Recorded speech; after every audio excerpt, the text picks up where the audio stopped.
Olá pessoal, eu sou o de Brito Machado II e esse é mais um vídeo do quadro Dissecando o CTN.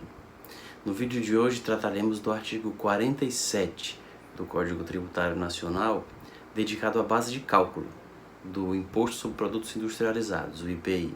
Antes, porém, de chamar a vinheta e começarmos a analisar o artigo, não se esqueça de se inscrever no canal para acompanhar os próximos vídeos que seguirão nos comentários aos artigos do Código Tributário Nacional, de curtir esse vídeo para informar o algoritmo do YouTube que ele é do interesse de pessoas que têm gosto parecido com o seu, e de, quando o vídeo for concluído, quando o vídeo terminar, usar a caixa de comentários para dizer o que pensa dessa questão, de outras questões, do que gostaria de ver tratado aqui no canal em relação ao direito tributário, à epistemologia jurídica ou ao processo tributário.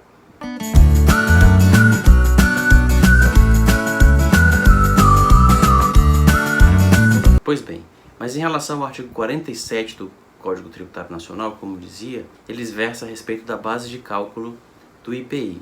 Então é importante relembrar conceitos que foram tratados em vídeos anteriores. Vários vídeos anteriores foi dito isso que vai ser dito agora. Duas coisas fundamentais. A primeira é de que o CTN veicula normas gerais, normas sobre normas de tributação, normas que, disciplinando ou desdobrando o que consta do texto constitucional, devem ser seguidas pelos entes tributantes, no caso do IPI pela União, quando da edição de normas específicas de leis ordinárias, tratando das regras de tributação. Na Constituição e no CTN, nós temos normas sobre normas de tributação, ao passo que na legislação ordinária federal, em relação ao IPI, teremos as próprias normas de tributação. Não normas sobre normas, mas as próprias normas de tributação. Esse é o primeiro conceito que deve ser relembrado. E o segundo, de que a base de cálculo, matéria de que trata o artigo 47, sempre deve corresponder ao fato gerador, o fato que gera a obrigação de pagar o respectivo imposto, transformado em moeda. O aspecto dimensível, dimensionado economicamente da hipótese de incidência, é o que a gente chama de base de cálculo. Então, se o fato que gera a obrigação de pagar o IPI é a arrematação, a base de cálculo será o valor pelo qual o bem for arrematado, no caso do inciso 3 do artigo 46. Se o fato gerador é a saída do estabelecimento industrial de um produto que por ele foi industrializado, uma fábrica de cerveja, uma fábrica de carros, uma fábrica de celulares, fabricou um desses produtos e deu saída a eles, vendeu esses produtos para seus clientes, para comerciantes que vão revendê-los no mercado, a base de cálculo é o valor dessas vendas. E no caso da importação, o artigo remete ao artigo 20, que trata da base de cálculo do imposto de importação, e diz que será o imposto de importação, será a base de cálculo do imposto de importação, a mesma base de cálculo do IPI, mas acrescida dos encargos do próprio imposto de importação, das taxas exigidas para a entrada do produto no território nacional e encargos cambiais que tenham sido suportados. Ou seja, é a mesma base de cálculo do imposto de importação, mas acrescida dos ônus incidentes na importação. Essa será a base de cálculo do IPI incidente na importação. No que tange especificamente ao inciso 2 do artigo 46, a incidência do IPI sobre operações de saída de produtos industrializados de estabelecimentos industriais. Nesse caso, a base de cálculo será o valor da operação. O artigo 47 se reporta ainda ao preço na praça do produto, mas isso só no caso de não ser conhecido o valor da operação, se recorre a uma espécie de arbitramento de pauta e se recorre ao preço na pauta, o preço na praça, porque o produto não tem a operação não tem o seu valor conhecido. Mas se o valor da operação for conhecido, deve ser o valor da operação à base de cálculo. E aí isso lança a questão interessante, relevante, relacionada aos descontos.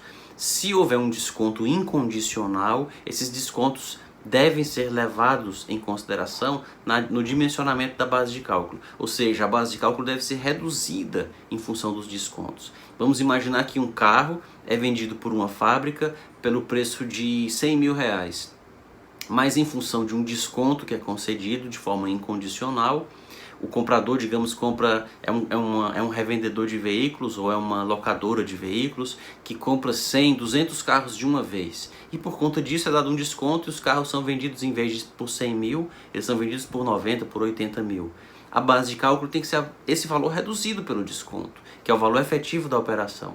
Então sempre que se trata de um desconto incondicional, ele deve ser levado em conta para efeito de redução da base de cálculo, e nesse sentido inclusive é firme já a jurisprudência do STJ. Já existe inclusive súmula tratando desse assunto, e vai aparecer aqui um card remetendo ao vídeo do quadro de direito tributário nas súmulas do STF e do STJ, que comenta, um vídeo que comenta essa súmula. E é importante diferenciar o que é o desconto incondicional e a diferença entre ele e os descontos condicionais. Porque os descontos condicionais ou condicionados, eles não podem interferir na base de cálculo, diversamente dos incondicionais. E aí isso leva à questão de saber o que é um desconto incondicional. Se diz incondicional aquele desconto em que, no momento em que a mercadoria sai do estabelecimento, no momento em que o fato gerador acontece, o desconto já foi dado, irreversivelmente, e portanto ele deve influir na diminuição da base de cálculo.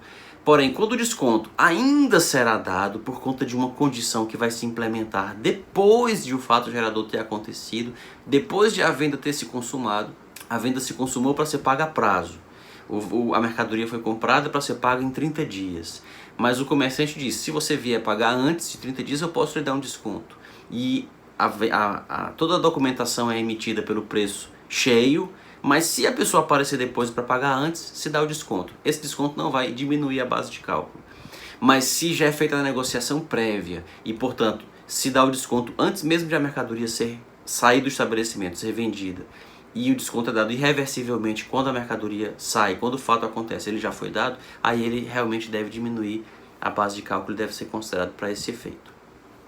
Se tiver gostado desse vídeo, não se esqueça de curti-lo, de se inscrever no canal para acompanhar os próximos e de depositar na caixa de comentários o que pensa a respeito dessa e de outras questões ligadas ao direito tributário. Até um próximo vídeo.